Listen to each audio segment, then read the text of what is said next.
नमस्कार, बहुत स्वागत है आप सभी का। 3 का सवाल में मैं हूं आपके साथ नैना यादव और आज बात करेंगे पश्चिम बंगाल में हुई बड़ी कार्रवाई की।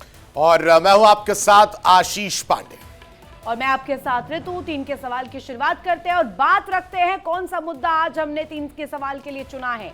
पश्चिम बंगाल को लेकर के लगातार एक आवाज उठाई जा रही है। पश्चिम बंगाल में विधानसभा चुनाव से पहले सियासत गर्माती हुई नजर आ रही है। ईडी ने कोलकाता में प्रतीक जैन के ठिकानों पर छापेमार कार्रवाई की। कोलकाता में इंडियन पॉलिटिकल एक्शन कमेटी के ऑफिस में रेड की गई और इस रेड के बाद हड़कंप मचता हुआ नजर आया, जहां पर छापेमारी की जानकारी जैसे ही मुख्यमंत्री को मिली वो खुद वहां पहुंच गए। और इस मौके पर ममता बनर्जी ने कहा कि ईडी उनके उम्मीदवारों का डेटा चोरी करना चाहती है और पार्टी से जुड़े दस्तावेज भी टीम लेकर चली गई है। इतना ही नहीं, प्रतीक जैन की कंपनी आईपैक ममता बनर्जी सरकार की कंसल्टेंसी का काम देखती है।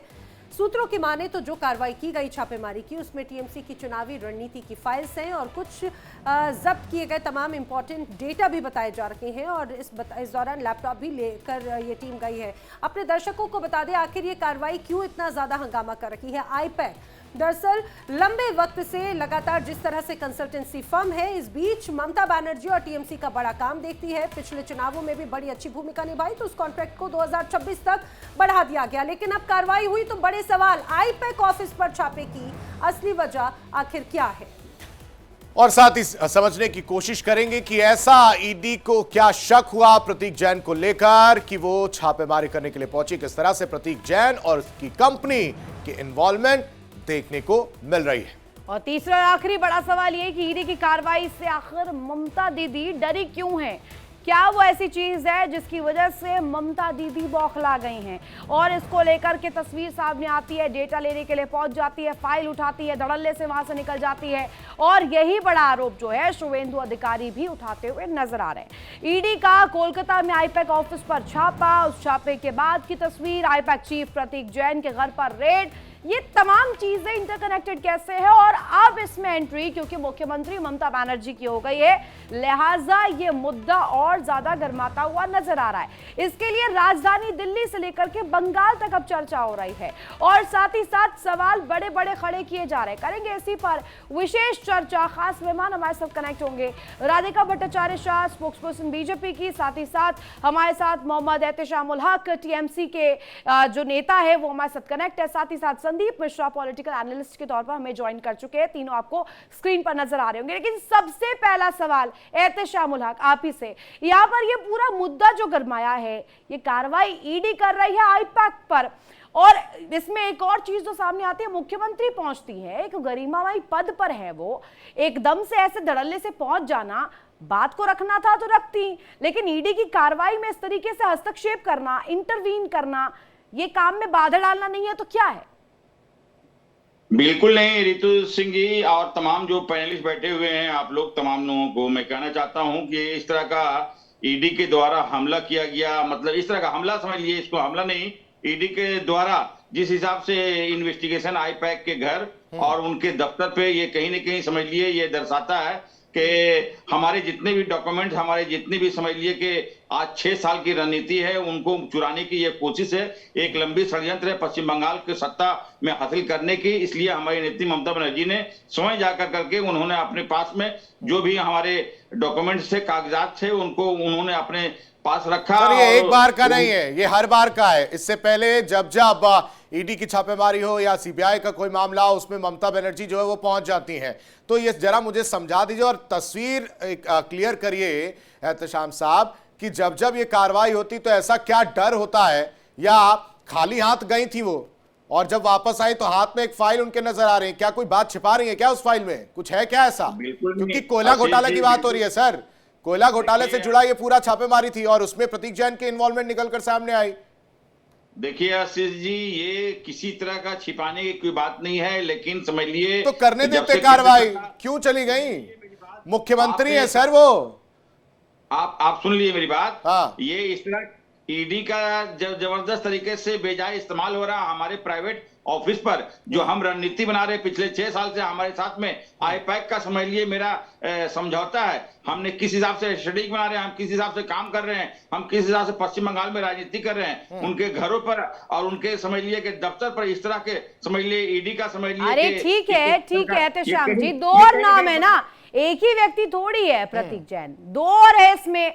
अगर फाउंडर्स का जिक्र करें, अभी प्रशांत किशोर के अलावा जब प्रशांत किशोर ने छोड़ा 2021 में, उसके बाद 3 लोगों को बनाया गया, कमान दी गई, उन 2 का भी तो नाम शामिल है, पर उनका आवाज उनको लेकर के नहीं उठाई जा रही है, आवाज उठाई जा रही है प्रतीक जैन को लेकर के। यानी कि कुछ ना कुछ तो होगा ही ना, टीम के पास कुछ सबूत होंगे तभी रेड करने गए हैं। बिल्कुल नहीं रितु जी, ये आईपैक के जो अभी हेड है वो हमारे प्रतीक जैन जी हैं, इसलिए उनके जानबूझ कर करके इस तरह का समझिए हमारे जितनी भी चीज है ये। एहतेशाम उल हक, एक बात और इस बात को समझाइए। एक तरफ आप कह रहे हैं कि जब सब कुछ ठीक है, प्रभावित करने का आप बड़ा आरोप लगा रहे हैं, अगर कुछ गड़बड़ नहीं है तो कार्रवाई होने दीजिए, सांच को आज क्या वाली बात होती है। तो जो सच है उसको डरने वाली बात नहीं। लेकिन राधिका भट्टाचार्य शाह, ये एक बड़ा आरोप आज ममता बनर्जी की तरफ से लगाया गया। उन्होंने कहा ये जो पूरी कार्रवाई है चुनाव के पहले, ये चुनाव को प्रभावित करने की कार्रवाई है। उन्होंने सीधे सीधे केंद्रीय गृह मंत्री पर निशाना साधा है इस पूरी कार्रवाई पर। नमस्कार नैना जी, ये जो बात है ना, टीएमसी के ऊपर तो पूरा साल कुछ ना कुछ चालू है, क्योंकि इनके घोटाले बंद नहीं होते, इनके फाइनेंशियल स्कैम्स बंद नहीं होते।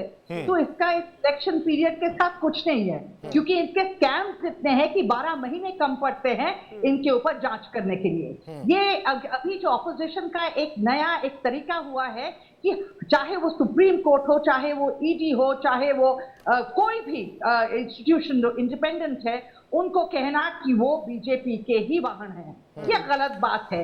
अगर नहीं, टाइमिंग को लेकर हमेशा सवाल जो है उठता है। ये आपको नहीं लगता है कि 2022 हो या उसके बाद भी हो, जो समय होता है, जो टाइमिंग होती है आने की, वो सवाल उठाती है आपकी तरफ? विजय जी, मैं तो कहती हूँ अगर सफाई होनी चाहिए समाज में, पॉलिटिकल पार्टीज में, हमारे देश में, तो किसी समय के ऊपर हमने कोई प्रश्न चिन्ह नहीं लगाना है। All time is a good time for anything जो हमने करना है सफाई के लिए। तो इसमें ये जो कह रहे हैं ना कि बौखला गए हैं ना, अभी आपको तो पता है कि जिस रफ्तार से बीजेपी बढ़ रही है बंगाल में, ममता बनर्जी आप बताइए कितना बेहुदा लगता है कि एक चीफ मिनिस्टर हाथ में फाइल लेके। बताइए एहतेशाम साहब, वही बात हो गई कि मुख्यमंत्री होते हुए भी वो जो है वहां पर पहुंच गए और उसके बाद से उस पद का भी ध्यान नहीं रखा, तो कहीं ना कहीं शक तो जाएगा ही ना कि चोर की दाढ़ी में तिनका। बिल्कुल नहीं आशीष पांडे जी, ये क्यों नहीं जाएगा सर, बताइए तो। सुन लीजिए, मैं आपका सवाल का जवाब दे रहा हूं। हमारे जो अभी प्रवक्ता बीजेपी के कह रहे हैं, देखिए अपनी चीज की हिफाजत तो हमें खुद करना, आप तो हमें करेंगे नहीं। हम अपनी चीज पे अगर ये नहीं करेंगे, रखवाला करेंगे, तो कौन करेगा मेरा चीज का? हमारे जितने भी समझिए 6 साल की मेहनत है। मतलब क्या ममता बनर्जी जाकर के पब्लिक में बाइट दे देंगी, मीडिया में कह देंगी killer of democracy Modi ji को? राधिका जी कुछ कहना चाह रही है? हाँ जी, मैं ये कहना चाह रही हूँ कि अगर ये जैन जी की बात नहीं होती, ईडी क्या जाते? और ये जो कह रहे हैं हमारे पेपर से, इसका प्रमाण दीजिए ना, पेपर से। मैं कहूंगी मेरा सोना था, मेरा हीरा था, मेरा भाई था, मेरी बहन थी उस ऑफिस में।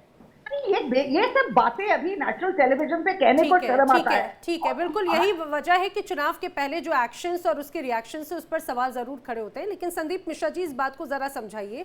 ये टाइमिंग बहुत इंपॉर्टेंट है, इसमें कोई शक नहीं। बात यहाँ पर आईपैक पर एक्शन को लेकर जरूर विवाद खड़े होते हैं। आईपैक जो कि हम सभी जानते हैं कि कंसल्टेंसी फर्म है, किस तरह की भूमिका रहती है चुनावों में, एक बड़ी भूमिका आईटी सेल के तौर पर निभाई जाती है। इसके पहले जब चुनाव हुए थे पश्चिम बंगाल में, तब भी आईपैक ने बड़ी भूमिका निभाई थी, और उसमें जब टीएमसी को बड़ी जीत मिली तो उसके बाद में गदगद होकर इस कॉन्ट्रैक्ट को बढ़ाकर ये कहा जाए 2026 की जिम्मेदारी भी दे दी गई। लेकिन 2021 से 2026 के बीच में बहुत कुछ घटा है संदीप जी, और इसमें बहुत बड़े घोटाले का जिक्र हुआ, जिसमें कोल स्कैम का जिक्र हुआ, मनी लॉन्ड्रिंग का जिक्र हुआ।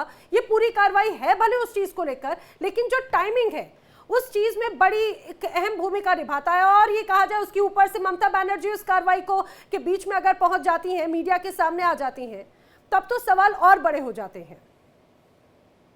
देखिए, जिस तरह की संस्था की आप बात कर रही हैं, इस तरह की संस्था का अगर प्रयोग किया जाता है तो आप इसको एक टूल किट के हिसाब से कंसीडर करिए, क्योंकि यहाँ पर जब पॉलिटिकल पार्टी के साथ इन ऑर्गेनाइजेशन की डीलिंग होती है तो वहां पर इस बात पे एग्रीमेंट होता है कि plan A, plan B, plan C, इस तरह के हिसाब से हम पार्टी को प्रमोट करेंगे। तो उसमें कुछ चीज लीगल भी हो सकती है, कुछ चीजें इलीगल भी हो सकती है। तो there may be some agreement, there may be some consensus between the I-PAC and the political party, जिस पर कि यह हो कि हम ऐसा करेंगे तो पश्चिम बंगाल में ऐसा होगा। और यह सब चीजें अगर एक्सपोज हो जाती हैं और उसमें कुछ ऐसी चीजें निकल के आती हैं जिसमें कि ऐसा लगता है कि क्रिमिनल एक्टिविटी है, तो निश्चित है यहाँ पर पोल खुलने वाली है। और संदीप जी हालांकि आईपैक या फिर इस तरह से जिस टूल किट का आप जिक्र कर रहे हैं वो सभी राजनीतिक पार्टीज अपने अपने तरीके अलग अलग कंसल्टेंसी फर्म के साथ में नजर आती हैं, लेकिन जो तस्वीरें हमारे दर्शक अभी देख रहे हैं वो ऐसा लगता नहीं है कि किसी राज्य की मुख्यमंत्री की तस्वीर है। वो जाती है मीडिया से, ऐसा लगता है झड़प कर रही हैं, टीम मेंबर्स के साथ में झड़प कर रही हैं, नाराजगी, उनका बॉडी लैंग्वेज ऐसा, वो बड़ा घबराहट उनकी बॉडी लैंग्वेज में नजर आ रही है। नहीं, इस पे बहुत ज्यादा आश्चर्य करने की जरूरत नहीं थी। हम लोगों का दिल्ली वाला जो था वो भी धरने पे बैठा हुआ था, अगर आपको याद हो, रात भर धरने पे बैठा हुआ था। तो दिल्ली का जो मुख्यमंत्री था उसने ही मतलब एक तरह से कहें कि यह शुरुआत कर दी कि संवैधानिक पद पर बैठे हुए अपने सरकार के विरुद्ध ही धरने प्रदर्शन पे बैठ जाना, पहली बार ऐसा हो रहा है कि एक सिटिंग मुख्यमंत्री किसी तरह से धरने पे बैठ जाए। और आप पश्चिम बंगाल और जो जिक्र संदीप मिश्रा हो रहा है वो हरी फाइल जो लेकर के ममता बनर्जी निकली वहां से धड़ल्ले से, वो फाइल में ऐसा क्या छुपा ले गई, क्या लेकर चली गई जिसकी उनको जल्दबाजी थी कि वो फाइल कहीं टीम के हाथ ना लग जाए। अगर हाथ लग गई तो दिक्कत हो जाएगी। सही, यहाँ पर पूरे तरीके से इसको लेकर के व्यवस्था बनाई गई, मीडिया में बैंग करते हुए पहुंची और सीधे सीधे बयान भी दे डाला कि killer of democracy. Sandeep Mishra, पहली बार नहीं हो रहा है, कई दफा हो चुका है। इंडिपेंडेंट बॉडीज पर क्वेश्चन करना, इलेक्शन कमीशन पर क्वेश्चन करना, ईडी पर क्वेश्चन करना और इसे पूरा बीजेपी ओरिएंटेड बताना, ये पहली बार तो नहीं हो रहा है संदीप मिश्रा। रितु जी देखिए, एक सहानुभूति के लिए यह किया जा सकता, हो सकता है कि अभी पुलिस कोई कार्यवाही करे, हो सकता है कि पानी की बौछार करे, और वह फाइल अगर कहीं डैमेज हो जाती है, ममता बहन ये कह सकती है ना कि इसमें तो मेरे बचने के सारे कागज थे, पुलिस ने हमसे छीन लिए या पुलिस ने डिस्ट्रॉय कर दिए, जिसके चलते अब तो हम बचेंगे ही नहीं। अब जो पूरी साजिश है अमित शाह जी की, प्रधानमंत्री की, वो हमारे खिलाफ सफल हो जाएगी, हमें वो जेल में डाल देंगे और रोना धोना शुरू हो जाएगा। तो ये पेपर जो है ना, उसका रहस्य बेहतर तो ममता दीदी बताएंगी, लेकिन बात यह है अगर वह पेपर उनके हाथ से किसी तरह से अगर सत्ता पक्ष या जांच एजेंसियों के हाथ में चला गया या डिस्ट्रॉय हो गया, तो उस पर विक्टिम कार्ड खेलना शुरू करेंगी। हम प्रदर्शन कर रहे थे। एहतशाम जी, इसका जवाब जरूर दीजिएगा। ठीक, आ रहा हूं, राधिका जी आपके पास आऊंगा, इसका बस छोटा सा जवाब जरूर। देखिए, ये हमारी चीज है, ये हमारा डॉक्यूमेंट्स है, हमारे 6 साल की, इसमें जितने भी डेटा हमारे का रूपरेखा है, हमने 2026 के लिए हमने तैयार करके रखा है उनके द्वारा, आईपैक के मतलब जैन के जी के द्वारा। तो ये उनके हाथों में ये जबरदस्त तरीके से कैसा लगता है जो हरे रंग की फाइल है, इस हरे रंग की फाइल ने ममता जी के चेहरे का रंग उड़ा दिया। बिल्कुल रंग उड़ाने वाली बात नहीं है, रंग इन लोगों का अपोजिशन का उड़ गया, रंग अपोजिशन लोगों का उड़ गया कि ईडी को इस्तेमाल किया जा रहा है हमारे ऑफिसों में, हमारे दफ्तरों में, या फिर रंग चढ़ाने की कोशिश है। पहले मैं बोलूं, ये जो है ना, आप जानते हैं ना, हमारे पार्टी में एक बुलंद शख्स है जिनका नाम है अमित भाई शाह, उन्हें लोग चाणक्य बुलाते हैं। उन्हीं पर आरोप लगा रही है ममता बनर्जी। सुनिए, हमें इनके कोई कागजात नहीं चाहिए कि हम प्लान बनाए कि हमने पश्चिम बंगाल को किस तरीके से लेना है। हमारे प्लान हमारे जगह पे है, हम उस पे काम कर रहे हैं। इसका इनके साथ जो कोई कनेक्शन नहीं है। और ये जो कोई लॉ आनी चाहिए कि कोई पॉलिटिकल पार्टी जब कहते हैं कोई इंडिपेंडेंट एजेंसी को कहते हैं कि बैठा हुआ गवर्नमेंट के ऊपर ये लोग इनका जो कनेक्शन बनाते हैं, ये बहुत गलत बात है। देखिए ममता जी, राधिका जी, बात ये होती है कि हरा रंग तो पीस का प्रतीक माना जाता है, लेकिन अभी हरा रंग ही यहाँ पर बौखलाहट का प्रतीक के तौर पर देखा जा रहा है। अब एहतेशाम जी, ये बताइएगा, एक कोई केजी क्लास में पढ़ने वाले बच्चे तो हम है नहीं जो डिस्कशन ऐसा कर रहे हैं कि उसमें ऐसी कोई उम्मीदवारों की लिस्ट होगी जो आपके पॉलिटिकल ऑर्डर के पास नहीं होगी और वो आईपैक के पास थी और आपने उसे छीनने की कोशिश की। ऐसा क्या छुपा था जो इतनी बौखलाहट में आई, तमतमाती हुई मुख्यमंत्री वहां पर? हमारे बताए, फिर दोबारा मैं बोल रहा हूं रितु जी, उसमें हमारे रणनीति जो हमें 2026 में किस हिसाब से काम करना है, किस हिसाब का कैंडिडेट है, किस किस जगह में कौन सा कैंडिडेट है, ये प्राइवेट चीज है। लेकिन ईडी का बेजाय इस्तेमाल, अभी हमारे राधिका जी कह रहे हैं, संदीप जी कुछ कह रहे हैं, उनका भी ऑडियो अप करें प्लीज। ईडी किसी के इशारे पर काम, आप बोल रहे थे मैं खामोश था। ईडी किसी के इशारे पर काम कर रहा है और केंद्र सरकार के इशारे पर काम कर रहा है। मैंने कहा था आपके चैनल के माध्यम से, इनकम टैक्स, ईडी, सीबीआई, ये तीनों एजेंसी है बीजेपी के भाई, ये समझिए बीजेपी के लिए काम कर रहे हैं। वो फेयर काम नहीं कर रहे हैं। एहतेशाम जी, आपने कहा सीक्रेट, भाई आपका निजी मामला है। संदीप जी, आप उस पर कुछ प्रतिक्रिया दे रहे थे।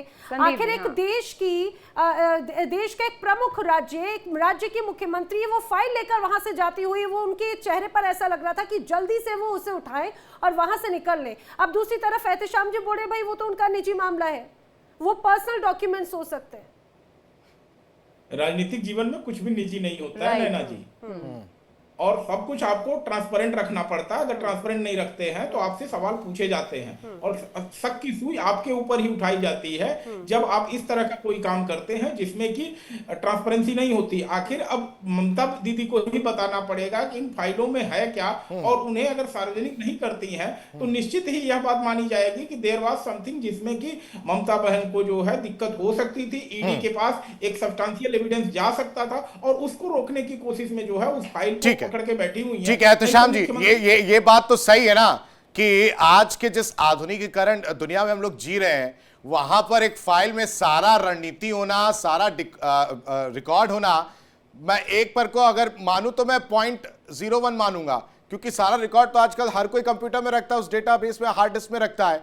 ऐसे में उस फाइल में कहीं ना कहीं कुछ गड़बड़ थी, और अगर नहीं भी थी तो भी मैसेज तो यही जाएगा, क्योंकि जिस समय टाइमिंग को लेकर आप बीजेपी पर कहते हैं कि जो समय है उसको लेकर आप कहते हैं, लेकिन जिस समय ममता बनर्जी ने वो फाइल बाहर लेकर गई, उससे एक पिक्चर जो लोगों में जाएगा वो कहीं ना कहीं संदेह पैदा करेगा ना सर, कि ऐसा क्या था कि वो फाइल लेकर चली आई और छुपा ली। अगर इसी तरह का जो कार्रवाई हमारे दफ्तर में और हमारे आईपैक के घर में हुआ है, इसी तरह का कार्रवाई अगर भारतीय जनता पार्टी के दफ्तर और भारतीय जनता पार्टी के मुख्यालय में अगर किया जाए तो क्या होगा, मैं यही बात आपके चैनल से कहना चाहता हूं। लेकिन इस तरह से हमारे ऑफिसों में, हमारे घरों में, हमारे जहां रणनीति बन रहे हैं, वहां एहतेशाम जी बार-बार ये जानकारी भी सामने आई, जो फाइल लेकर गई ममता बनर्जी वो टीएमसी की आईटी सेल से जुड़ी हुई है। अच्छा, एक और बात बताइए, अब से कुछ दिन पहले, बहुत ज्यादा वक्त नहीं हुआ, जब बड़े आरोप लगाए गए थे आईटी सेल का जिक्र करते हुए ममता बनर्जी की तरफ से कहा गया कि एसआईआर या फिर ये जो सारे प्रोसेस है ना, वो आईटी सेल के माध्यम से ही हो रहे हैं, व्हाट्सएप का इस्तेमाल किया जा रहा है। हालांकि आईटी सेल, वो बीजेपी का आरोप लगाया गया। ये आईटी सेल आखिर क्या इतना बड़ा अहम मुद्दा क्यों बनता जा रहा है? अब क्या वही आईटी सेल से रिलेटेड फाइल तो नहीं थी? ये देखिए, ये नैना जी, ये जो व्हाट्सएप के द्वारा जो समझिए कि सारे नेटवर्क, सारे काम हो रहे हैं, जो एसआईआर के माध्यम से आपने देखा कि एक यहाँ पे 58 लाख लोगों का नाम निष्कासित हुआ है, तो ये सब व्हाट्सएप ग्रुप के द्वारा क्रिएट किया जा रहा है। अरे मैं मान लेती हूँ, यही तो बात आप लगातार कह रहे हैं। राधिका जी जरा जवाब दीजिए, आप कुछ कहना चाह रही थी। इस फाइल का राज क्या है ऐसा जो चिंता पेशानी पर बल ला रहा है ममता बनर्जी के? देखिए, आपने सही कहा कि आजकल टेक्नोलॉजी के दिन में हम इंफॉर्मेशन एक जगह नहीं रखते हैं, शेयर करते हैं। अहम लोगों के पास वो होता है कि चलो कहीं ये हुआ तो वहां से मिलेगा, वहां नहीं तो तीसरे जगह से मिलेगा। और ये ममता बनर्जी जी विजुअल पॉलिटिक्स करती है। सुनिए, उनका जो वोट बैंक है 40% आप कह सकते हैं कि हमारे मुसलमान भाई बहन को वो उनकी लीडर बनती है। अभी उनके विजुअल पॉलिटिक्स में क्या है कि मैं तो बंगाल की विधाता हूं, मैं आप लोगों को बचाती हूँ। देखिए, दिल्ली से बीजेपी ईडी को भेज दे, आईटी को भेज दे, इसको भेज दे, और देखिए मैं किस तरीके से एक अकेली औरत, इतने सारे पुलिस फोर्स है। अरे वो तो हवाला देती है माँ माटी मानुस का। और अभी जब मैंने उनकी बाइट सुनी, उन रिएक्शन में सामने आता है, वो कहती है कि मानुस पर ये घात है एक तरह से। वो कह रही है कि सारी डिटेल्स ले लिए हैं, पूरा ट्रैक रिकॉर्ड निकाल लिया है, पूरा हार्ड ड्राइव ले लिया है। लेकिन एक और बात है ऋतु, यहाँ पे राधिका जी जो बात आप कह रही हैं कि भाई ममता बनर्जी हर बार यही बात कहती हैं, लेकिन देखिए वो बात इसीलिए कहती है क्योंकि टाइमिंग बहुत इंपॉर्टेंट है ना। अब से कुछ दिनों के बाद में पश्चिम बंगाल में चुनाव है, चुनाव के पहले अगर कोई एक्शन होगा, और ये ऐसा लगता है कंटिन्यूस एक प्रोसेस बन चुका है, एक एक्सरसाइज हो गई है। चुनाव के पहले इस तरह के एक्शंस हैं तो उसके बाद में सवाल खड़े होते हैं, और यही वजह है कि बार बार टीएमसी बड़ा आरोप लगाती है। मैं तो बहुत खुश हूँ कि इलेक्शन के पहले ये हो रहा है ताकि दूध का दूध पानी का पानी हो जाए, ताकि लोग समझदारी से नए गवर्नमेंट को लाए। अगर उनको ऐसा गवर्नमेंट चाहिए जो साल भर स्कैम करे, घोटाला करे, हवाला करे और उनकी नेत्री इस तरीके का व्यवहार करे। देखिए चुनाव के पहले क्यों होने दीजिए ना, कभी भी हो, देश के लिए तो अच्छा है ना। अरे तो कभी भी हो, लेकिन बाद में यही इसी टाइमिंग पर ही तो बार बार सवाल खड़े कर रही है ममता बनर्जी। बिल्कुल, कुछ तो बात हुई होगी कि ईडी पहुंच गए, उनके पास कोई इंफॉर्मेशन होगी, इसके लिए ये एहतेशाम जी से जवाब लेते हैं इस पर। एहतेशाम जी, बाज में सबसे ज्यादा अगर आएगा 2014 के पास बाद में केंद्र में जो बैठी हुई बीजेपी सरकार है, घोटाला का सबसे बड़ा समझ लिया अगर श्रेय जाता है तो वो समझ लिया हमारे भारतीय जनता पार्टी पर जाते हैं, जो 2014 के बाद में पूरा घोटाला ही घोटाला कर रहा। हमारी ममता बनर्जी के ऊपर आरोप लगाने का काम, पश्चिम बंगाल को सत्ता में हासिल करने का सपना आपका कभी पूरा नहीं होगा। स्पष्ट करवा दीजिए एहतेशाम जी, स्पष्ट करा दीजिए उस फाइल में क्या था, किन चीज के कागज थे, क्लियर बताइए। उम्मीदवारों की लिस्ट थी? बिल्कुल, ये हमारा प्राइवेट मामला है, ये हमारा प्राइवेट मामला है, पूछ रहे तो प्राइवेट मामला है। आपके ऑफिस में, आपके ऑफिस अरे राजनीति में भी प्राइवेट कुछ होता है क्या एहतेशाम जी? अब आप तो परिपक्व नेता है। एहतेशाम उलट ऋतु ने बहुत सिंपल से सवाल पूछा, हालांकि उम्मीदवारों का नाम था भी, तो उसमें कोई छुपाने वाली बात नहीं, कुछ दिनों के बाद तो सार्वजनिक हो ही जाना है। लेकिन संदीप जी ऐसा क्या है जो छुपाने की जरूरत पड़ रही है? और दूसरी बात ये जी और राधिका जी की बात को भी जवाब दीजिएगा संदीप जी कि कार्रवाई जब चुनाव के पहले होती है, इसी वजह से तो वो तमाम विपक्षी दल जो है वो सवाल खड़े करते हैं। राधिका जी कह रही है इसमें गलत क्या है? व्यवहारिक होकर के बोलता हूँ कि जैसे एग्जाम से पहले कुछ चीट बनाते हैं ना परीक्षा टॉप करने के लिए, कुछ ऐसे सीक्रेट फार्मूले होते हैं, तो देयर में भी सम सीक्रेट फार्मूला, और हर कोई बनाता है, ऐसा नहीं है कि केवल टीएमसी ही बना रही है। उसमें कुछ वैध फार्मूले भी होते हैं, कुछ अवैध भी होते हैं। अब अगर किसी के पास शासन है, शक्ति है, तो उसके पास ये पावर तो है नहीं, तो फिर ये बात तो फिर तो क्या ये माना जाए संदीप जी, जो आरोप लगते हैं कि ईडी पूरी तरह से कब्जे में है, फिर तो ये बात सही होगी अगर आप इस तरह से कह रहे हैं तो? देखिए, अगर इस बात से हम इनकार कर दें तो शायद हम सच्चाई से राधिका जी है क्या ऐसा? पर सवाल इसको लेकर संदीप जी से एक सवाल संदीप जी जरा ये बताइएगा, आप कह रहे हैं सीक्रेट चिट्स रखे जाते हैं, एग्जाम से पहले हर छात्र कोशिश करता है, हम लोग भी स्कूल में जब थे तो ऐसी कोशिशें कई दफा हमने भी देखी हैं, लेकिन चुनाव का एक जो करूं तो परिदृश्य जो होता है वो अलग होता है। अभी मैं सीक्रेट चिट्स को लेकर जिक्र करूं तो ऐसा क्या सीक्रेट था, ऐसी कौन सी घुट्टी थी जो इतनी जल्दबाजी हुई ममता को? देखिए, बात यह है कि उसमें कुछ ऐसा हो सकता है जो कि कानून सम्मत नहीं होगा। मैं साफ साफ कह रहा हूं, देयर में भी समथिंग जो कानून सम्मत नहीं होगा, क्योंकि अगर वो चीजें आउट होती हैं तो एक उसी तरह के पनामा पेपर या कुछ इस तरह से कहें, इस तरह की चीज निकल के आ जाएगी जहां पर देश का कानून हो सकता है उसे सहमति न देता हो, देश की नैतिकता उसे अलाउ न करती हो, सामाजिक सद्भाव के लिए भी वो बातें सही न हो, इस तरह की बातें हो सकती है, क्योंकि राजनीतिक दल मोटिवेशन, पोलराइजेशन चाहते हैं मतों का, कि किसी तरह से पोलराइजेशन हो, और पोलराइजेशन हमेशा अच्छी बातों से ही नहीं होता, कभी कभी नकारात्मक चीजों से भी होता है।